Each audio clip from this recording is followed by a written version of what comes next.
আসসালামু আলাইকুম প্রিয় দর্শক, একটা কৌতূহল আমার মধ্যে আছে এখনো, মানে প্রশ্নটা আছে, প্রশ্নটা আমি করতে চাই। আমরা খুব ভুলো মনের জাতি আর কি। কোনো একটা কিছু যখন উঠে শুরুতে শুনে হইচই করি, অবাক হই, বিস্মিত হই, রাগান্বিত হই, ক্ষুব্ধ হই, কিন্তু দুদিন পরে আবার একটা ভুলেও যাই।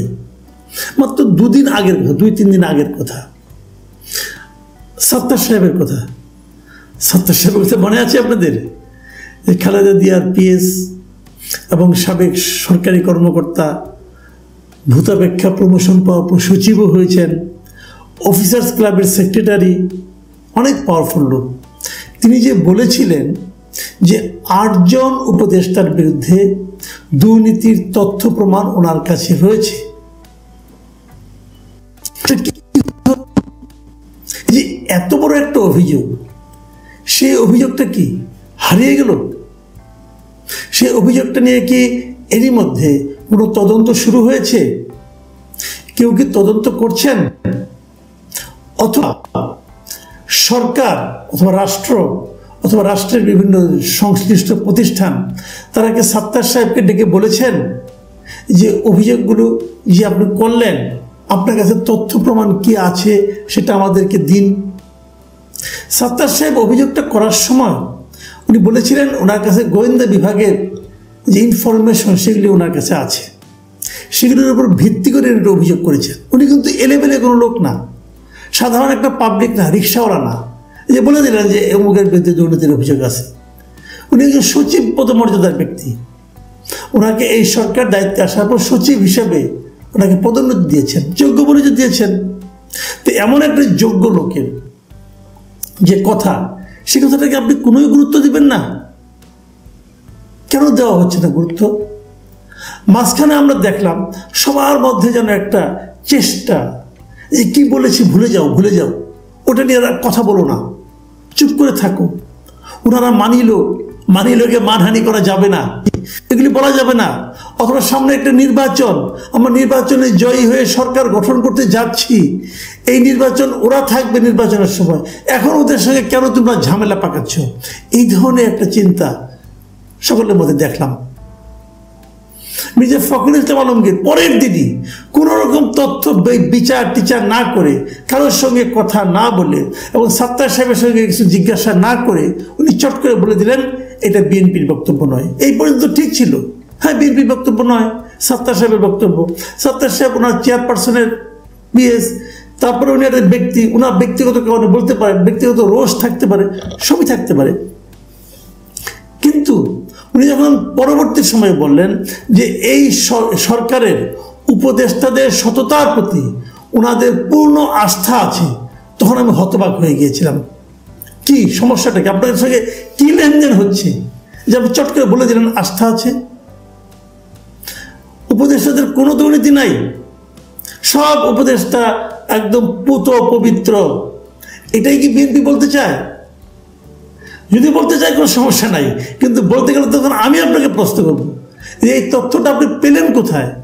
কিসের উপর ভিত্তি করে আপনি বলছেন যে তারা পুত পবিত্র? জানি না, কোনো ব্যাখ্যা কেউ দেয়নি। অথচ দেখুন তার ঠিক 1-2 দিন আগেই এই বিএনপির আরেকজন শীর্ষ পর্যায়ের নেতা মির্জা আব্বাস, উনি কিন্তু এই উপদেষ্টাদের দুর্নীতি নিয়ে অনেক কিছু বলেছেন যে এরা দেশটা 12টা বাজিয়ে দিচ্ছে, ওনার অনুভূতিতে দুর্নীতির কোনো শেষ নেই বলছেন উনি ক্রমাগত। তাহলে আমরা কোনটা বিশ্বাস করব? আবার দেখুন আজকে কি হলো। আজকে দেখলাম দুদকের চেয়ারম্যান তিনি রংপুর গিয়েছিলেন দুদকের একটা অফিস উদ্বোধন করতে। সেই উদ্বোধন করে উনি একটা পর্যায়ে বললেন যে এই মানে আপনার ক্যাবিনেটের এই যে সরকার, এই উপদেষ্টা পরিষদ যেটা আছে, এই উপদেষ্টা পরিষদের তিনি প্রধান মানে ডক্টর ইউনূসের কথা বলেছেন, উনি দুর্নীতির বিরুদ্ধে সর্বদা সোচ্চার অবস্থানে রয়েছেন কি? উনি তো সার্টিফিকেট দিয়ে দিলেন,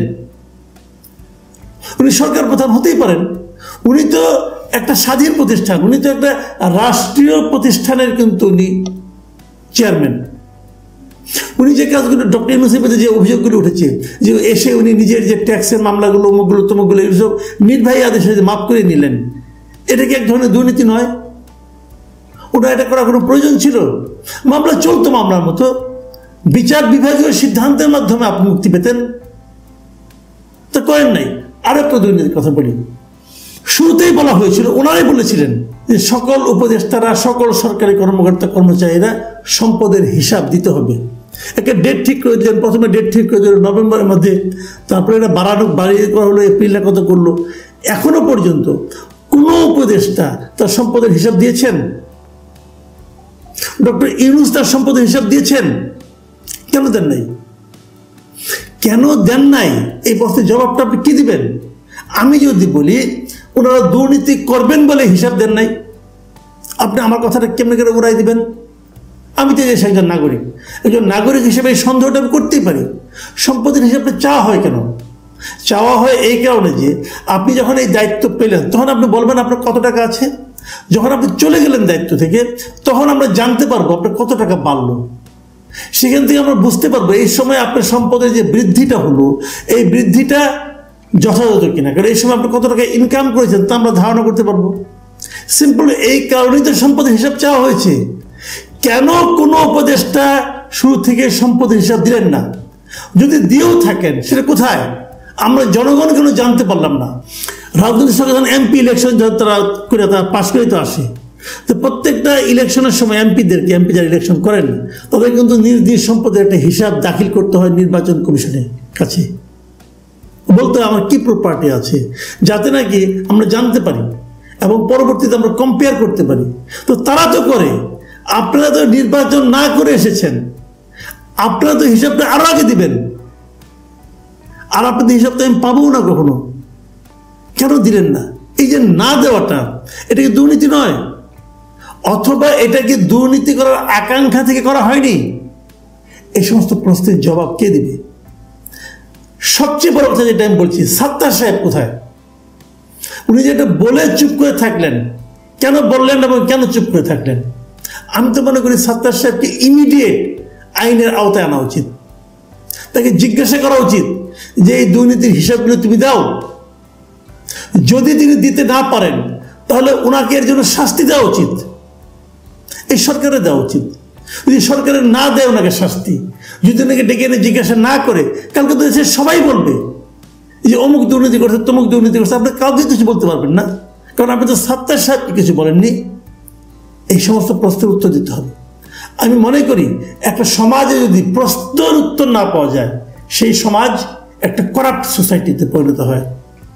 আমরা কি একটা করাপ্ট সোসাইটির তকমা পেতে যাচ্ছি?